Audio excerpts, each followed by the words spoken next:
Hey folks, Kevin here. Well, it's March 9th, 2020, and I thought what I'd do is just turn on the camera and talk for a couple of minutes, get a stream of consciousness going, but my mind does jump from topic to topic at times. And the thing that stimulated me to want to sit down and just talk a little bit about the bees is I got a comment from Wootsy Gobi. I hope I'm pronouncing your name correctly. I apologize for that. Who's also takes care of bees, is a beekeeper in southern Germany. And the comment basically was that, geez, you know, there's a significant change in the climate. Therefore, they're not having the winters that they would that Wootsy would normally have, and as a result, the bees are growing their colony all during the winter months, and when you don't have that seasonal change, that certainly is going to affect the pest load, and that's something to be considered. And therefore, the result is they've got to use various treatments, whether they're not the harsh treatments, but they're still treatments. So below this video, I'll put a link to, there is a link to our website, mindfullivingsanctuary.com, and on that website there is a page on bees and hives and what I wrote several years ago about being a bee steward, my thoughts on bee stewardship. Now, we are a permaculture site as well, so we have food forests, ponds, swales, canals. We have a bioremediation system as well here. We use lots of wood chips, and we do all of our composting. And all of these things relate to the bees as well. And we use a mindful integration process when we're selecting the various plant species that we're going to bring into our property. When we're talking about farmscaping and hedgerows, we want to create niches for the various species. We want to have their habitats there, and so the niches will move in so that all of the functions are there. So every spot has multiple functions, and we're trying to have the diversity of species that are producing flowers from the very earliest time of the season to the latest time of the season as well. And I am concerned a great deal about the climate change that we're experiencing here. This winter here was the warmest winter we've ever had. We had more rain than we usually have, and that is both a blessing and it's a challenge. It's very concerning for me for the future. In this part of the country, it's sort of a blessing that we have winter. Now, I say that, geez, I can take a little bit of a break. I really don't. I do more studying and other work, paperwork and all that during the winter months. But I'm not out doing the construction and as much hard labor for as many hours as I am during the summertime. However, I would say that as a result of this change in the climate, we're seeing many different vectors for infectious diseases coming into this area. So our ticks no longer just carry Lyme and Rocky Mountain spotted fever. We're seeing bacterial species. We're seeing leptospirosis more commonly. So there's so many different species that are going to affect people and their pets and their livestock in the future. And the climate change is such a big concern. The climate change probably has a great deal to do with epidemics as well. So, like, you know, all over the world right now, sorry Mad Max, all over the world right now we're dealing with an infectious disease that's causing a lot of distress, and we'll have more of these events in the future. It's going to be quite a challenge, and there's pressures as a result of the climate change and the fires and the floods that we're experiencing, the droughts that we're having. Some species are going to have drastic reduction in numbers, and I'm talking about plant and animal species. Often we're only thinking about the animals, but the plants also, and that's going to destroy habitats, and it's going to be a change in the niche there. There's going to be invasive species in different areas. There's going to be relative concentrations of some of the chemicals that we don't want to see in our water as well. And there's going to be more soil erosion as a result. And I'm not trying to make this sound so bleak, but these are the things that I think about. And one of our ways here is, and that's why we're creating this demonstration site, so that we can see how we can transform a piece of property. And this property, really was all gravel, and it had some decent soil on top of it that was utilized many years ago, and then this just regrowth into brush and then into a forested area that wasn't managed. And my next two neighbors to the east of us are landfills. There's an old town dump there. Just a few hundred feet from me is where the old schoolhouse used to be. It's a little shed, but that's where all ages went to. So this is an area of the country that at one time was a little dirt road path where everybody in the community lived in this area, and they all went to school in a single schoolhouse on this road. And it produced enough food for a period of time, and the soil was depleted. And now it's looked at as this is a good resource for gravel and for some timber. So a lot of or it was a dump at one time as well. So we've transformed this using lots of waste, wood chips and old lumber from building projects that I brought on site, trees and materials that I could put in, and buried them into these hugelkultur pits. And building up the soil over time, and then trying to integrate and recreate farmscapes and hedgerows and margins, and trying to create these various habitats with a diversity of species that I'll let them tell me how well they're going to do. And with respect to the beekeeping, it's really important for me to go out and observe, where are the bees? When are they in those locations? And I'm talking from the various, during the winter months right through to winter again, trying to see how many bees are in which locations. So like right now, this week, the pussy willows will all be starting to open up, and many of the different willow species. So by having the water catchment areas that we have here and the wetlands that we created right up here in a gravel bed, all of those weeds from last fall, the bees are all going to right now.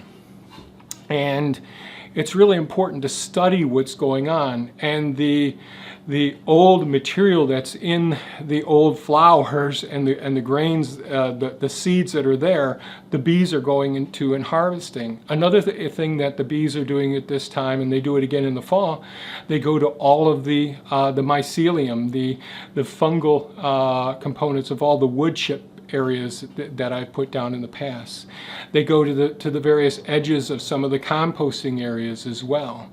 They're all around all of the ponds and swales and canals at this time as well. So it isn't just like I used to think, oh, we have the crocus and different flowering species. There's so many places that the bees go to, and they're getting their medicines and their foods. They bring that back to the hive, and they're processing things. And I should stop right now and see, I brought up on my website, I believe his name is Michael Bush. It's bushfarms.com, bushfarms.com. And he has a book, and on his website is The Practical Beekeeper. So if you Google The Practical Beekeeper, it's natural beekeeping.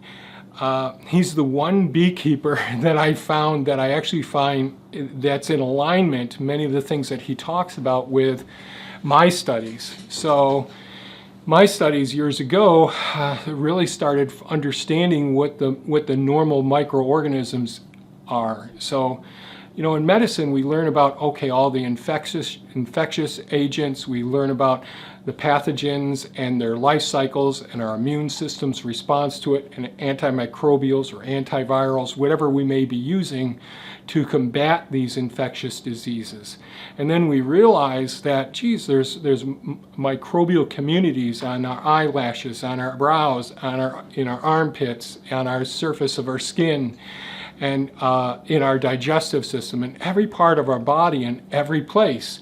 There's microorganisms that help to create normal healthy barriers to pathogens coming into our system. There's the microorganisms in our digestive system. the populations are dependent on the foods that we're eating. The things that we take into our digestive system are the resources for the colonies that are actually there. And the different colony types either can promote good health and can help to maintain the intercellular adhesion molecules, the ICAM, structural integrity, holding our cells together so that we don't get leaky gut syndrome, we don't get diverticulosis that could develop into diverticulitis, we decrease inflammatory agents in our circulatory system, we promote more antioxidants, or we produce more inflammatory mediators, including some of the problems that saturated fats do. So what I'm doing now is trying to see the correlations between what I've been studying with the Human Microbiome Project and the various other microbiome projects that have been going on as they apply to the bee colonies. So we have the individual bees that have their microbiomes. We have the microbiomes that are in the plants that they're actually going to, and into the mycelium that's in the wood chips as well, and in the soils. And though all of those together are being brought back and utilized in their colonies. And when we go and we're doing our exams in the hives, we're changing the whole environment because we're allowing the pheromone communications to be interrupted every time we open up the hive. So I stopped opening up the hives as frequently.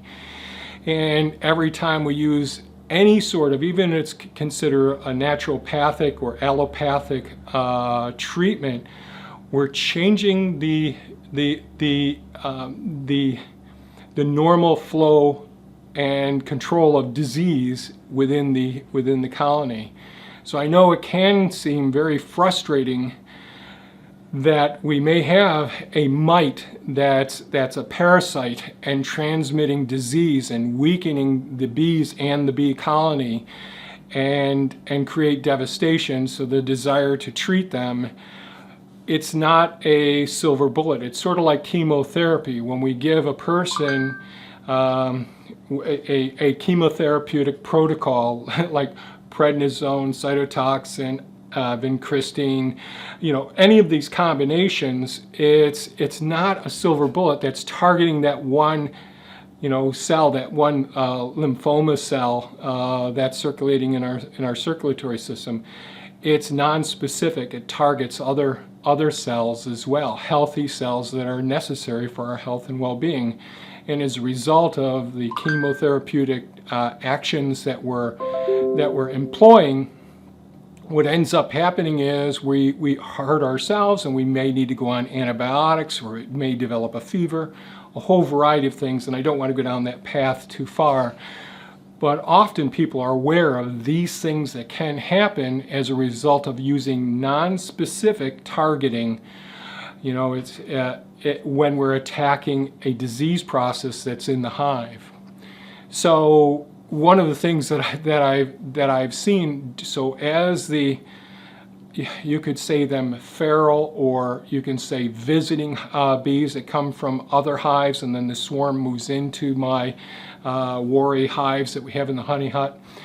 I pay close attention to them and see, and I have all different, sometimes I say, geez, is this like killer bees? Boy, last year I had them sting through my Carhartts. I go out there all the time, just like I am now, and I'm covered with bees. If you've seen me with some of the swarm videos that I've done, I'll be out there and I'll be handling the bees without any, and certainly with a swarm, it's not nearly as dangerous. They're not protecting the hive. But it's, I've always felt very comfortable handling the bees and working with the bees. But there are some bees that their nature would seem more responsive to any perceived threat. And some of those bees, I've noticed, actually tend to have more healthy habits. You can actually see a difference because of some of their colorations as well, and I can see them where they are and how they behave. Now, when they're outside and foraging, they behave like the rest of the bees, but when they get close to when they're back to their hive and you disrupt it and you like last season, I had to give them another box of frames, and I squished just a couple of bees, which is not uncommon by accident. And man, the whole hive just lit up like crazy. And I've never had bees go right through my suit before, you know, to get me. So I'm always paying attention to what's the behavior of the hive, where are they going to, what food resources or medicinal resources or mineral resources they're actually foraging, where are they going, and paying close attention to that temporal event, when it's happening, what time of year, what the weather's like, and then try to follow what's going on with the hive. And I'll set my GoPro. I have terabytes and terabytes and terabytes of film that I've shot next to the hives, and trying to see what are they bringing back, what's the color of the pollen, and what I'm seeing out there, and does it look like they're getting most of it from our site. So I'm just sort of babbling on here, and I didn't mean to do that. But this is my stream of consciousness. So one of the things I'm learning throughout time is observation, and recording those observations and drawing some correlations with those. It doesn't mean that there's causation, but following these things very closely and making sure that we review all of those notes when in the springtime, like pretty soon I'm going to be going through some of the hives. The bees are super active, and it looks like they're starting to work. I don't know how many hives I actually have that survive, but I have 3 hives that are just lit up with bees right now out there. And there's a 4th hive with 2 full boxes full of honey and nectar there, and so I'll examine that one first and see what's there.